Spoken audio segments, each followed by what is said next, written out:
नमस्कार साथियों, साहित्य संदूक चैनल में आपका हार्दिक अभिनंदन है। हम पढ़ेंगे आधुनिक प्रसिद्ध लेखिका उषा प्रियमवदा की कहानी मछलियाँ। विजी एक लड़की का नाम है।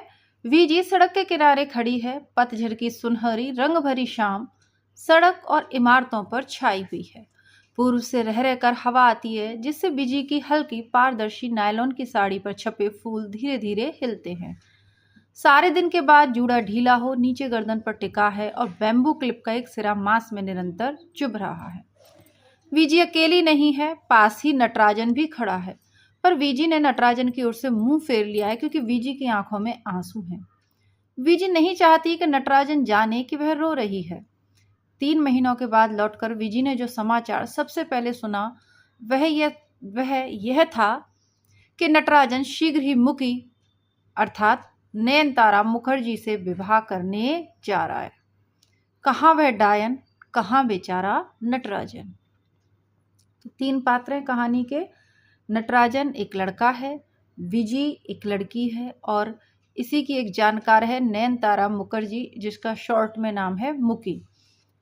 विजी चाहती है कि इस बात का बुरा न माने कि नटराजन को मुकी अच्छी लगती है, कि मुकी ने विजी को निमंत्रण नहीं दिया है, कि स्वयं नटराजन ने अब तक एक बार भी नहीं पूछा है कि विजी तुम आओगी ना।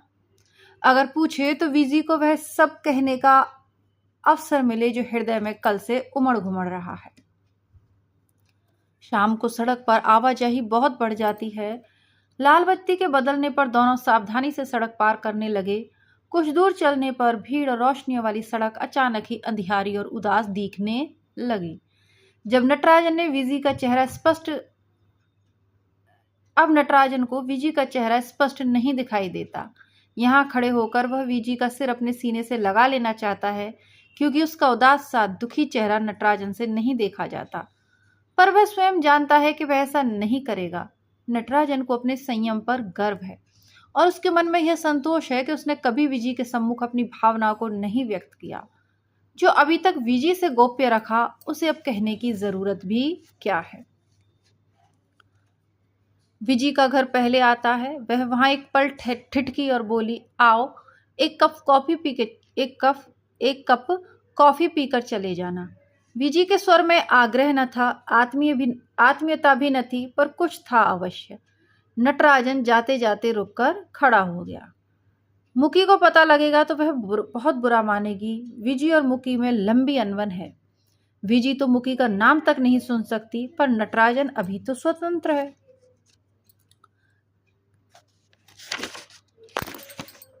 उसने देखा विजी दरवाजे के ताले में चाबी डालकर घुमाते हुए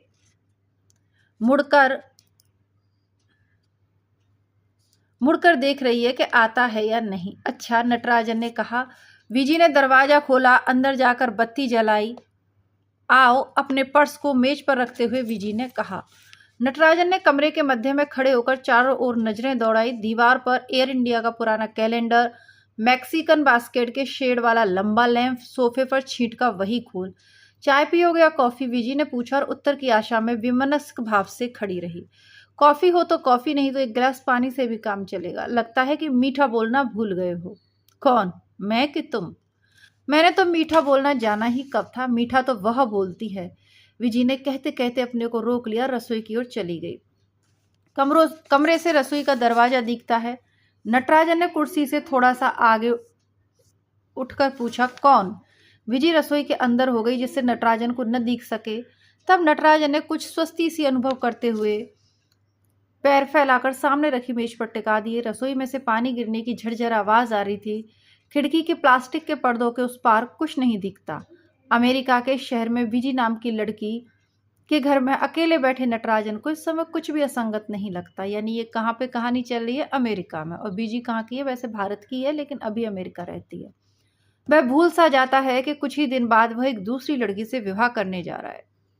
जैसे उसने अपनी भावना और विचारों को अलग अलग कक्षों में बांट दिया है। 6 साल से वह विदेश में रहते रहते ऊब गया है, पर भारत में पसंद की नौकरी न मिलने से यहीं कुछ वर्ष और रहना होगा। उसने मुकी से विवाह करने का निश्चय बहुत ठंडे दिमाग से सोचने विचारने के बाद ही किया है। मुकी उसे कुछ मायनों में अच्छी लगती है। मुकी के मन में नटराजन के लिए आदर है। दोनों जानते हैं कि विवाह का दायित्व वे अच्छी तरह निभा सकेंगे, पर यह सब बीजी को कैसे समझाया जाए। कमरे में घी गर्म किए जाने की सुगंध भर उठी, फिर ढेर सा प्याज मक्खन में छोड़ दी गई। बीजी क्या बना रही हो? नटराजन ने ऊंची आवाज करते हुए पूछा। स्टेनलेस स्टील की कलछी हाथ में पकड़े बीजी ने रसोई से थोड़ा सा इधर आकर कहा, यूं ही कुछ थोड़ा सा। कितनी बार बताया है कि पहले सरसों के दाने चटका लिया करो, प्याज पहले डालने से वे ठीक से नहीं चटकते। नटराजन कहते कहते कुर्सी से थोड़ा उठा, फिर बैठ गया। आज वह बीजी का अतिथि है। रसोई में जाकर बीच में अड़ंगा लगाना उसके लिए शोभन नहीं है। वे दिन नहीं है जबकि अपार्टमेंट मनीष और नटराजन का था, रसोई में उसका आधिपत्य था। मनीष को दक्षिण भोजन अच्छा लगता है, यह जानकर बीजी ने सोत्साह नटराजन की शिष्या बनना स्वीकार कर लिया था। बीजी ने कैसे पूर्ण रूप से मनीष की रुचियों के अनुसार ढलना आरंभ कर दिया। उन दिनों बीजी रह रहकर हंसा करती थी और उसकी उज्ज्वल तरल आंखों से आंतरिक उल्लास की आभा झरती थी। अब तो उसके गोरे चेहरे पर कलौंस आ गई है, हंसी जैसे होठों को हल्के से छूकर लौट जाती है। बीजी 2 तश्तरियों में उपमा ले आई और मेज पर रखकर कॉफी लेने वापस लौट गई। नटराजन की एक्सपर्ट नजरें देख रही हैं कि प्रिपरेशन ठीक नहीं है। सूजी कहीं कहीं जल गई है, पर कॉफी लाकर बीजी ने तश्तरी उसे दी तो वह चुपचाप खाने लगा। बीजी ने स्वयं भी 2 चम्मच उपमा खाकर तश्तरी रख दी और कहा, ठीक नहीं बना। उस क्षणांश में जैसे पहले वाली प्रफुल्ला हासिनी बीजी क्लांत मुख में झांक गई। नहीं तो अच्छा है, नटराजन ने कहा। उसे लगा कि जैसे इस बीच बीजी ने अपने को थोड़ा सा और दूर हटा लिया, दोनों के बीच की दूरी, अनकही बातों की दीवार बढ़ती जा रही है।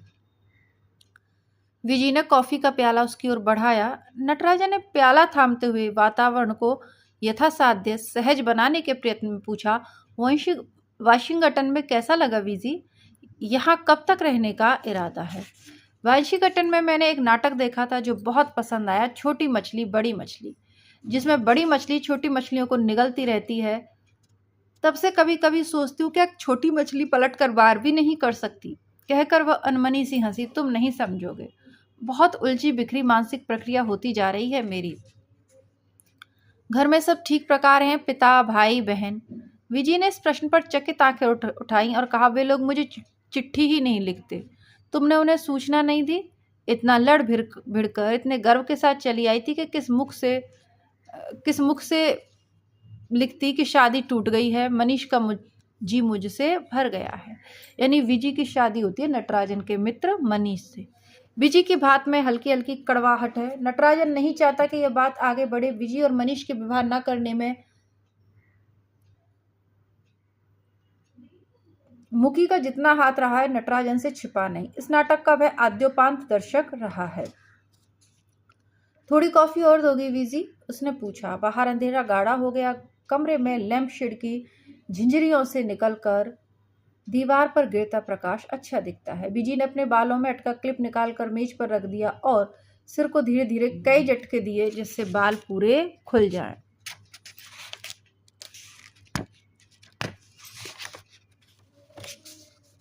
और तुम कैसे हो?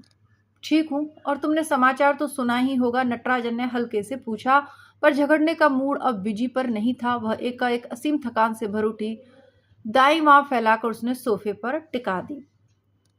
हाँ। बीजी के स्वर से नटराजन को कुछ अंदाज ना हुआ कि बीजी की क्या प्रतिक्रिया है, पर बीजी ने सायास आंखें पूरी खोलकर पूछा, अच्छा नटराजन, तुम्हें वह बहुत पसंद है? बहुत अच्छी लगती है, उसके बिना रह नहीं सकते। नटराजन चौंक गया। एकाएक कुछ उत्तर न देकर वह बीजी को देखता रहा। जानती हूँ, बीजी ने कहा। उसकी आंखें लंबी लंबी हैं। वह सोफिस्टिकेटेड है। कार चलाती है, अंग्रेजी में कविता लिखती है, पीली मछलियां पालती है। वह सभी को अच्छी लगती है, तुम्हें, मनीष को, सबको। पहले बीजी का कंठ अवरुद्ध हुआ, फिर ढेर से आंसू आंखों में उमड़ आए।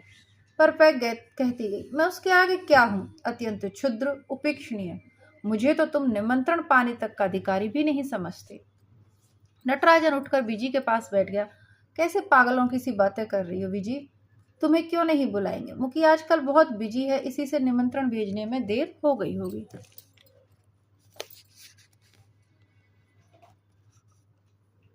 नटराजन कह रहा है और मन ही मन अपने को धिक्कार रहा है। क्यों उसमें स्पष्ट बात कहने का साहस नहीं? अनेक बार चाहने पर भी मुंह से बिजी को ना जता सका कि वह उसके लिए कितनी प्रिय है। 6 वर्षों के इस दीर्घ प्रवास में अनेक युवतियों से परिचय हुआ, पर बीजी के मात्र नैकट्य से उसमें जो प्रतिक्रियाएं होती थी वह नटराजन के लिए एक नया ही अनुभव था। पूरी तरह जानते हुए कि बीजी मनीष की वाग्दत्ता है कि कुछ महीनों बाद दोनों विवाह कर लेंगे, नटराजन को बीजी के बारे में सोचना भला लगता था। दिन भर अपने को काम में व्यस्त रखने पर भी यह आशा मन में जगी रहती थी कि शाम को शायद विजी मनीष से मिलने आए। मनीष के पास उस दिनों पैसों की बहुत तंगी थी, इसलिए विजी को अधिक घुमाने फिराने के बजाय वह संध्याएं अपार्टमेंट में बैठकर बियर पीते और संगीत सुनते गुजारता था। विजी इधर उधर अत्यंत उदास भाव से मंडराती थी और नटराजन दोनों के अकेलेपन में बाधक न बन अपने कमरे में लेटा पुस्तक पढ़ता हुआ दीवार के उस पार विजी की हंसी सुना करता था और एक सुगंध सी सारे कमरे में छाई रहती थी। पर अब वे दिन नहीं। नटराजन अब बैठकर उन खोए हुए दिनों की याद में सिर नहीं धुनेगा। अगले सप्ताह वह नयनतारा मुखर्जी नाम की एक सोफिस्टिकेटेड लड़की से शादी करेगा। मनीष और विजी के साथ जिस दायरे में घिर गया था उसे काट फेंकेगा। मुकी फाइन आर्ट्स की छात्रा है, वह तांबे के पात्र गढ़ती है, चित्र बनाती है। नटराजन ने विवाह से पहले ही अपने बैंक के अकाउंट में उसका नाम भी चढ़वा दिया है और उसे पूरी छूट दे दी है।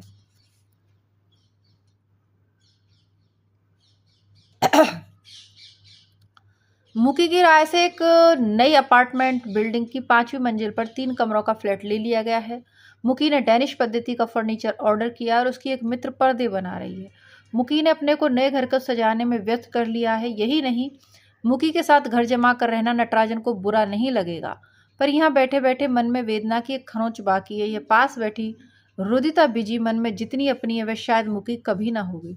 नटराजन एक दर्शक रहा है, उसे इससे अधिक प्राप्य न होगा। नटराजन एकाएक कठोर हो आया। ऐसी छिन्न दलित तो बिजी कभी न थी। बंधु बांधवों से दूर, सुबह से शाम तक परिश्रम के बाद अकेले संध्या और रात बिताते हुए विजी को कैसा लगता होगा, इसका नटराजन कुछ कुछ अनुमान लगा सकता था। और ऐसी साधना मनीष के लिए, मनीष जिसने एक बहुत ठंडे अनासक्त भाव से नटराजन से कह दिया था, बिजी के लिए मेरे मन में अब कुछ नहीं बचा। वह बहुत सीधी, सरल और अनकॉम्प्लिकेटेड लड़की है।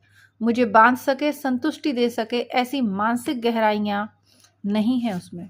मुझे पत्नी चाहिए तो मुकी जैसी कलात्मक, स्फूर्तिदायक, इंटेलेक्चुअल। फिर मुकी भी उसे न बांध सकी।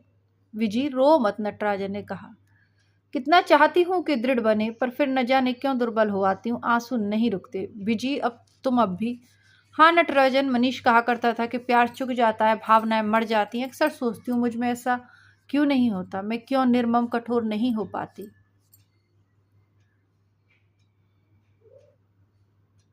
मुकी मुझ पर हंसती थी, मेरे भारतीय संस्कारों पर। मुझे इस पर लज्जा नहीं कि उसकी तरह मैं आधुनिक नहीं हूँ। विजी कुछ याद आने पर चुप हो गई। कुछ देर वह दीवार को एकाएक ताकती रही, फिर उसने आंखें पहुंचकर झेंपी सी मुस्कान होठों पर लाकर कहा, न जाने क्यों तुम्हें सम्मुख पाकर मैं बिखरने लगती हूँ। जो कुछ मन की तहों में छिपा कर रखती हूँ तुम्हारे आगे चीख चीख कर कहना चाहती हूँ। वहां अधिक बैठे रहना नटराजन को असहनीय प्रतीत होने लगा। वह उठ खड़ा हुआ और कुर्सी पर पड़ा अपना कोट पहनते हुए कुछ तल्खी से बोला, इसकी चिंता ना करो बिजी, मैं हमेशा हर एक की बातें सुनने को उद्यत हूँ। जैसे नटराजन एक बहुत कन्वीनियंट व्यक्ति है जिसके साथ सभी अपने अपने मन की बात कह सकते हैं, पर उसके अंदर भी तो कुछ है जो काटता रहता है, हर समय घुनता रहता है। कमरे से बाहर आकर ठंडी हो आई रात में नए घर की ओर चलते हुए नटराजन की आंखों के आगे विजी का आहत दयनीय हुआ है चेहरा घूमता रहा।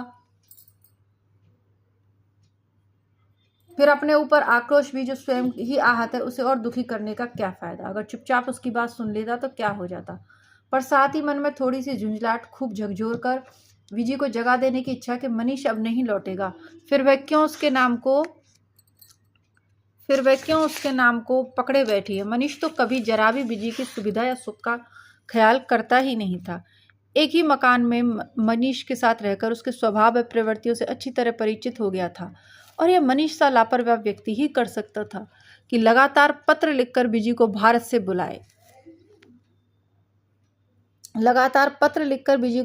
बुलाए। और उसके पहुंचने से पहले ही प्रतीक्षा करने से ऊब कर अकेला मैक्सिको चल दे। उसके जाने के बाद नटराजन घर में अकेला रह गया था। एक सोई सी दोपहर में फ़ोन बजने लगा और एक डरी सी रुआंसी सी आवाज़ मनीष को पूछने लगी। मनीष को अब भी अनेक आवाज़ें पूछा करती थी। इस बार जो कुछ नटराजन ने सुना उससे वह कुछ क्षण के लिए स्तब्ध बैठा रह गया। फिर जल्दी जल्दी कपड़े बदल गराज से कार निकालकर एयरपोर्ट की ओर जाते हुए नटराजन को लगता रहा कि कहीं कुछ गड़बड़ी है। मनीष की मंगेतर भारत में है, दोनों की कॉलेज से मैत्री रही है, यह उसे मालूम था, पर वह यहाँ अचानक आ पहुंचेगी इसका उसे अनुमान भी न था। फिर मनीष की आर्थिक स्थिति भी अभी विवाह और गृहस्थी बसाने की न थी। एयरपोर्ट पहुंचकर नटराजन ने लाउंज के द्वार पर खड़े होकर चारों ओर देखा।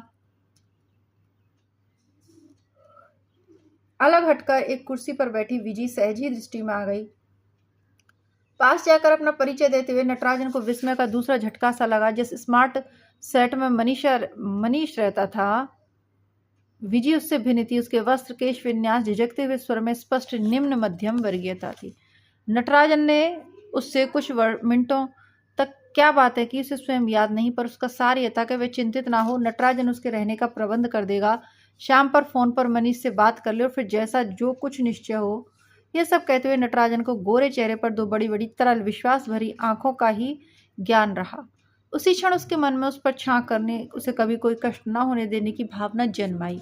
बिजी उसके साथ आकर कार में बैठ गई और कार जब शहर की ओर चली तो बिजी अपने को संयत न कर सकी। नटराजन की ओर पीठ करते हुए दाईं ओर थोड़ा सा मुड़कर बैठ गई और बाहों पर सिर रखकर रोती रही। कितनी दुबली पतली असहाय लग रही थी तब। नटराजन के मन में मनीष के प्रति अत्यंत क्रोध उमड़ आया। बाद में जब वह विजी का पक्ष लिए मनीष से लड़ा, मनीष ने विद्रूप भरी हंसी से कहा, विजी को तुम चाहते हो ना, इसी से उसका दुख तुमसे देखा नहीं जाता। मनीष के कनाडा चले जाने के बाद नटराजन के मन में बहुत छोटी सी आशा जगी थी, पर वह शीघ्र ही जान गया कि विजी उसे सदा एक करुणा में मित्र की तरह ही समझती है। प्रेमी या पति वह उसका कभी नहीं हो सकता।